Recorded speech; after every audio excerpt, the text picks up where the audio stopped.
Practice is full swing. I wouldn't say football is back, but pads are on at Saints training camp. Welcome into today's video of Saints Now by Chat Sports. As always, I'm your host, Trizzy Trace Girouard. I want to say quickly, thank you guys for tuning in. All while I was out of town, we provided some breaking news updates and some training camp observations when I was on my family vacation. So I just want to say thank y'all for tuning in, and shout out to Loco Lopez for holding it down for me while I was gone. Now, what we're covering in today's video, we're going to go through the latest roster updates, injury news, position battles, and I'm going to give you my thoughts and my reactions and my analysis of what's going on at training camp for the black and gold. Now, before we dive in, I want to hear from you, WHO DAT Nation. Type WHO DAT if you're getting fired up for football. I am so excited to see the Saints in this new offense, this new look team, the new uniforms. I'm just so fired up for football. I'm actually more excited about this season than I have been in a long time. So if you're with me, give me a WHO DAT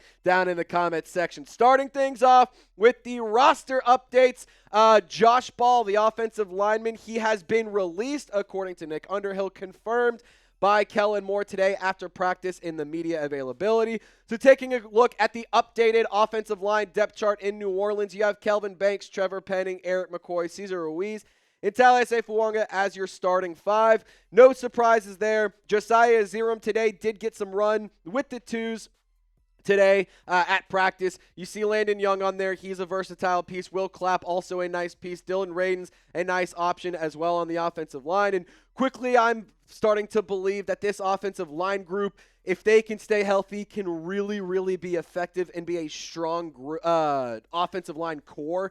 And if the O-line can stay intact and can perform at a high level, then I truly do believe that moving forward, the New Orleans Saints offense is headed in the right direction. Now let's get to the injury updates here. JT Gray, the first injury of training camp, and really the first injury of the summer, and for what it's worth, there have been other injuries. Jake Haener dealt with an injury. Foster Moreau, Taysom Hill, they're dealing with injuries. We're going to talk about them in a second, but this is the first injury of training camp, and I think it's pretty interesting.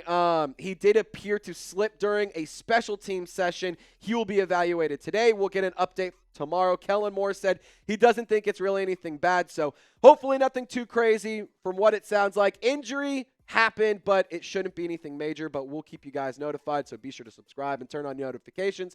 Foster Moreau, though, he has an injury update as well. Today, he was working off to the side with no pads on. Again, the team, they got strapped up. They were able to start getting a little bit of contact going, but Foster Moreau, he was just working off to the side, no pads. He was in a jersey doing some individual drills and whatnot. He's dealing with a knee injury he suffered, or he sustained at the very end of the season last year. So for what it's worth, I do think that Foster Moreau should be returning relatively soon. Pretty positive updates around there, but it does not stop at Foster Moreau. Another tight end we got some good news on is Taysom Hill. We didn't provide a video yesterday. I was just absolutely beat from the weekend. Your boy needed a rest day, so I took a rest day. So today I'm going to be giving you guys double the amount of videos. 2 videos coming at you on a Monday. Taysom Hill, he worked off to the side yesterday. That's the injury updates around him. We didn't really see much from him today. We don't have any new information about today's practice, but from what it's worth, things are heading in the right direction. Things are trending in a positive direction for Taysom Hill and for Foster Moreau. And yesterday, Demario Davis, he also missed practice, but today he returned as pads went on. He had an excused absence from practice. Really doesn't make a big difference. I don't think it's a huge deal, but I do think it's a big deal that the New Orleans Saints have been able to reduce the injuries this year. It feels like right now they are really healthy. Knock on wood, we're going to stay healthy there, but Kellen Moore and Ted Rath, they've been using data and sports science to build a schedule at training camp that is designed to reduce and minimize the injuries, especially those soft tissue injuries that can be really pesky and linger throughout the season. They've been scripting practices since all the way back in April. They've been focusing on trying to get they're focusing on reducing the high-speed yardage on the routes that are ran and on the different drills that they operate within, and then the distance and the frequency of those hard plays where you have a one-on-one, 2 guys giving 100%. You're reducing those in order to prevent injuries. They're using science. They're using data. They're studying every single day. And Ted Rath has been tailoring an approach for each individual player, understanding, hey, there's, you maybe got a kid at home. Maybe you just got married. There's other things that happen off the field that can impact things on the field. So it's building relationships. It's understanding the players, and it's doing all of this in order to reduce the injuries. Kellen Moore taking a very, very smart approach to this. Ted Rath has been an excellent addition, and I think that he is an awesome person to have on staff in New Orleans. Saints coach Kellen Moore said that they had a few extra TV timeouts today to kind of mock what it would be like for a game scenario. Mike Triplett reporting this. It's really, really cool in my opinion, because I love that the little details are important. Dennis Allen feels like it was just kind of, how are the vibes at practice? How are we feeling? What do we want to do? Kind of felt like there wasn't really rhyme or reason behind it, whereas Kellen Moore, the little details matter, so much so that they're taking a few extra minutes during those TV timeouts to be able to give that time to players to rest, to get breaks, and get some extra water and all that kind of stuff, because those are real things that happen every single game day. So, I think it's cool that Kellen Moore is trying to simulate as much game day situations as possible, even all the way down to the TV timeouts. I just love little details are important to Kellen Moore. Now, if you want the Saints to stay healthy, again, knock on wood, hopefully JT Gray's injury isn't too concerning. It's not really supposed to be that concerning according to Kellen Moore. Get down in the comment section. Type me if you want the New Orleans Saints to stay healthy all throughout training camp, all throughout the preseason, and all throughout the regular season as well. Now at practice today, Tyler Shough, he took the first team reps. Yesterday, that was Spencer Rattler who took the first team reps. So today, they flipped. Tyler Shough got the first team. Spencer Rattler, he took those second team reps. Jake Haener has also been in the mix. He's gotten one day of being the QB1 and getting those first team reps. I will say, in terms of the quarterback battle, in terms of the position battle there, this is just a really, really exciting time to be a Saints fan, because obviously you don't know who's going to be the starting quarterback. And obviously there are very fair concerns between each individual player in Spencer Rattler and Tyler Shough.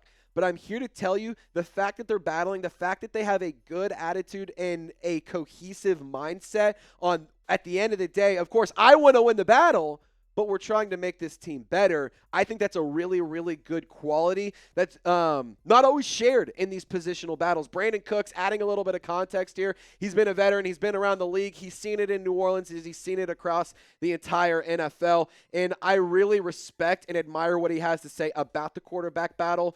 Tyler Shough, Spencer Rattler, they're handling it well. They're going out there controlling what they can control, not worrying about everything else. They're professional about the situation. They're grinding and willing to push one another and also help each other out. I think that is a very mature approach for a bunch of young guys.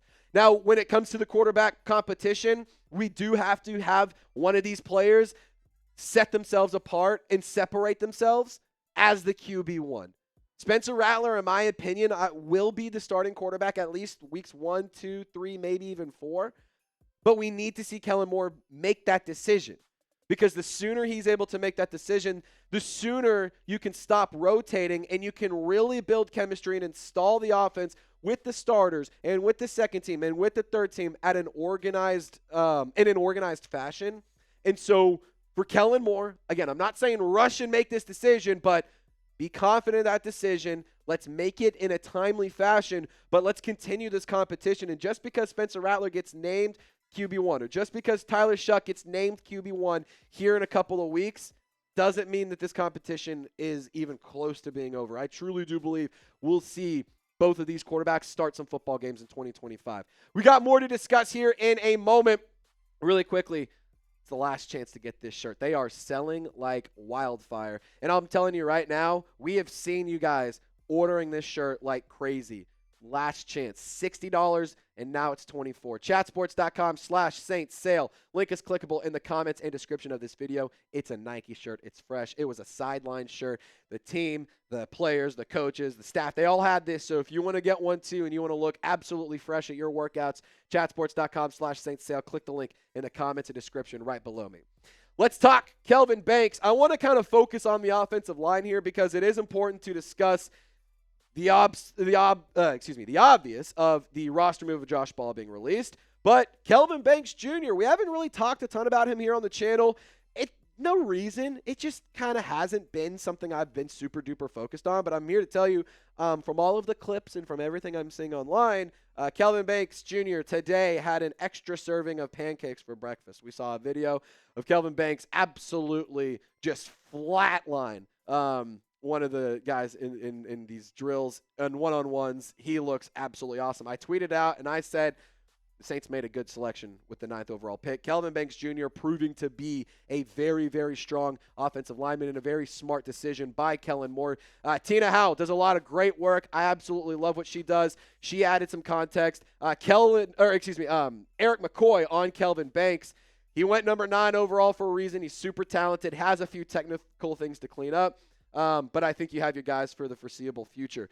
I'm not at all going to panic that a rookie has a few technical things to clean up this early on into training camp and this early on into his career. Really not stressed out about that. It's totally fine that he is not absolutely perfect day one. But I do agree. I think that this is going to be the offensive line for the foreseeable future. As long as Trevor Penning can pan out at the left guard position, if Cesar Ruiz can continue to be a little bit more consistent at the right guard position, I really do think for the foreseeable future, these starting 5 that you see on your screen will be the guys who are holding it down in the trenches, and my confidence is skyrocketing every single day. Every single time I see new information come out about this offensive line, I get a little bit more confident. I hear Trevor Penning talk about how he's embracing and how he likes the move to the left guard position, and being on the interior of the offensive line makes me really, really excited. Kelvin Banks Jr., Taliese Fuaga, I'm growing in confidence every single day in those 2 players. And Erik McCoy specifically, he's one of the best, if not the best center in the league right now. How could you not be oozing with confidence when you have some really talented players and some young guys who are showing a lot of promise, who are developing and have something to play for and are working towards something nice? Like, I really am not trying to sell you on this offensive line is immediately the number 1 O-line in the league. That is not at all what I'm saying. But I am saying my confidence is growing, and as we continue to see more plays and more reps come out from practice, we'll see more and more offensive line and defensive line drills. And now that the pads are on, you can see these guys actually play and see what you can actually get from these players. It's hard to do that when the pads are off, but now that they're on, I think my confidence is only going to continue to grow around the trenches. Now, how confident are you in the Saints offensive line? Scale it for me, 1 to 100, ladies and gentlemen. If it's a 1, you think this offensive line absolutely stinks. It's a joke, and there's nothing good about it. Nobody will type 1. If you're typing 100, you think this is the best offensive line in the whole wide world ever. And yeah, so I'm kind of leaning somewhere in like the 85 to 87 range. Once we get into the training camp or fully into training camp, once we get into preseason, once we kind of see these guys in action against some other teams, I'm sure my confidence will change, whether it's good or bad. Let's talk about the kicker battle. More position battles to discuss here. Blake Grupe, he is 5 for 5 today between extra points and 51 yards. Through camp, shout out to Ross Jackson, been tracking it. He is 14 of 15. Charlie Smith is 5 of 10 through camp thus far. So in terms of the kicker battle, I'm rooting for Charlie Smith, but he needs to be more consistent. He needs to start putting together a complete days, not just a couple of good kicks here and there. Blake Grupe, got to give him a lot of credit. He continues to be impressive. He continues to grow as a kicker. And look, if he can be the guy, then I have no reason to not have faith in him.